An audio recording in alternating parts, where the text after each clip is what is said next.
Okay, video for the tiles, the surfacing tiles decoration. So the first thing that you're going to need to do is you're going to need to roll a slab big enough to cut 2" by 2" squares.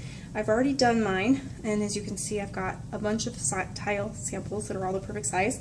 However, for my first tile it has to be wet clay, so I went ahead and rolled it between the two sticks so that it was a perfect consistency and thickness. And then I'm going to take and cut out just a regular 2" square. I'm just going to cheat and use a tile that I've already made. Peel that away. Okay, the first tile sample, by the way, you need to take all 9 tiles and you need to label the back, incising them in with your first and last name and exactly what the tile is going to be. Okay, 3 of these 9 tiles are going to be done after they've been fired, and the other 6, I think actually it might be 5, need to be done before the clay gets fired. And the first one, which is inlay, has to be done when the clay is still wet. So I've rolled out my white clay and it's still soft, and then you're going to come up and get a piece of red clay from me. Okay, when you do an inlay design, you have to go way thinner than even you would think, and you're going to lay down the design on top of the wet tile. So I'm going to roll myself a really teeny thin coil. This clay is a little bit drier than the white clay, so you might need a little extra water. And then on top of your wet clay, you're just going to set your design down. Keep it thinner even than you would think.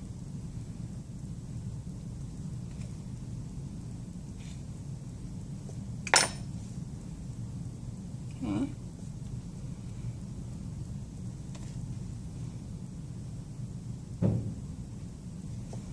Okay. Just going to make like a little umbrella or something. Okay. Then keeping it between the sticks, you're going to roll it again, this time pressing the red clay into the white, and that is inlay. Okay, that one is done. You can set that one aside to be fired. Okay, second tile.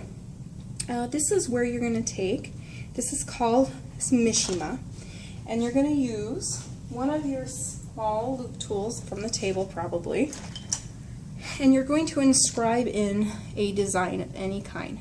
Okay, and you want to do this once it's leather hard. I would wait.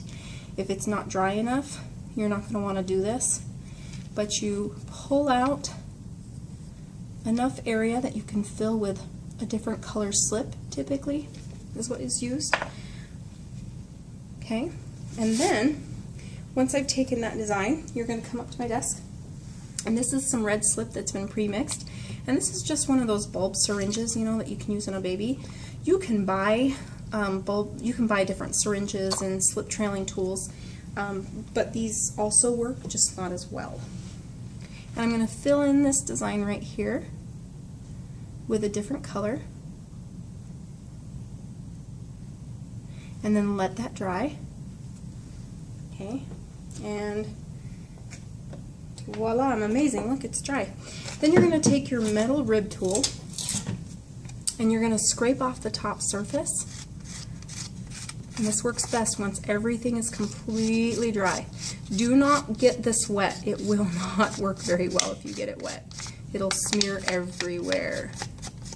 But if you wait until everything is dry, including the red clay, it scrapes off just fine, and you're left with what is called Mishima, a filled-in design with a different color slip. Mishima. Okay, the next one you're going to do, it's called Sgraffito, and you're going to take a plain sample tile, and you're going to get a paintbrush, which apparently I forgot to get my paintbrush, so I will use just this, and I'm going to smear it all over this top piece and let that spread out. You can do this if you absolutely don't have a paintbrush, it's easier. Okay, make a little mess, mop that up, and then I'm going to set that side to dry. Okay, when it's dry, it should look like this. Okay, again, this is called Sgraffito, and it can be any color slip that you want. It could be red, blue, you could stain it with stains, and then you're going to carve through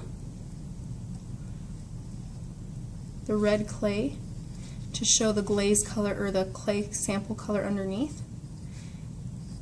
And again, this one is called Sgraffito. Okay, there's your third one.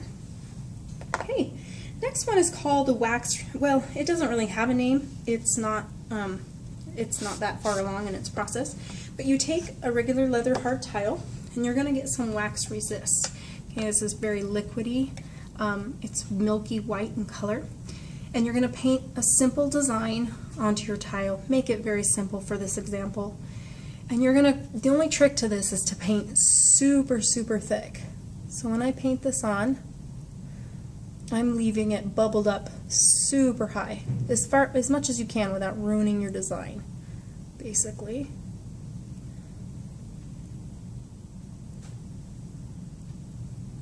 Okay, you notice how thick that is? Ooh, that's not good. I dropped it, dripped it in this. Also good to not do this on canvas. Trying very hard not to get it on my canvas right now. And we'll just pretend that that was intentional. That drip, and add more to it. And wait for that to dry. You'll know it's dry when it turns caramel colored. So here's a dry sample of this wax resist relief that I'm going to do.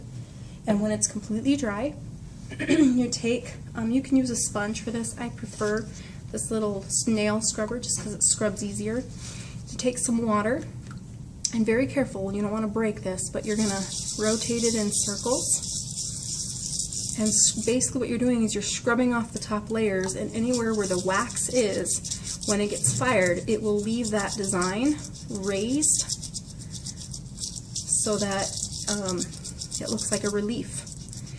And you do this for about 2 minutes, maybe less, maybe more. Be careful not to break your tile. And when you're done, you clean it off with a sponge. You want to do this long enough so that when you're done, it leaves the wax and the clay raised high enough so that when it's fired, here's one that's already fired. When it's fired, it leaves a raised impression of wherever the wax was. Okay, then the last one that I'm going to demo for you is called slip trailing. You take another plain, oh no, I have two more, just kidding. Take another plain sample tile, and you are going to get, either you can use the red slip again, or you can use a white slip. You can use whatever color you want. I prefer the red because I can see it better. And it's got to be a controlled stream. That's the difficult part. So maybe you just want to do dots. Keep it simple. We'll do a flower. Why not? And you cannot turn this on the side to show you very well. It runs just like it did. So, to show you a sample of this that didn't run, because I didn't have to pick it up, that's what it looks like. And it'll leave the surface of it slightly raised against the other clay. So it's more of a relief as well. Okay, last design that you do while the clay is leather hard. This one you also want to wait until the piece is slightly more dry. If you try to do it when it's still just leather hard, it doesn't work as well, but it's called burnishing. And you're going to take a polished stone, you can buy these at Walmart, and you're going to rub this piece of clay in circles.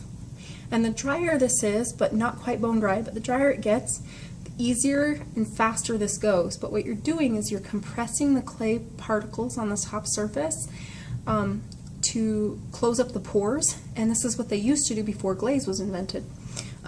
Glaze was invented about 4,000 years ago, so for 22,000 years this is what they used to do to their pots. The hard part about this is you do have to press kind of hard, and sometimes people break their projects. The other thing is you typically have to do this for a long time. Let me show you one that's completely done, burnished. I had a sample somewhere. Okay, let me find one. Here's one. When it's completely burnished and done well, the surface will be shiny, and it will be very, very smooth to the touch. And then the only trick with these is that I have to fire them at a cone 018, which is way lower than even the low fire. And so they have to be fired on their own. So I would have to keep compressing this and pushing and doing circles until this was completely done. Then you're going to take all your tiles, put them on the shelf greenware to be fired.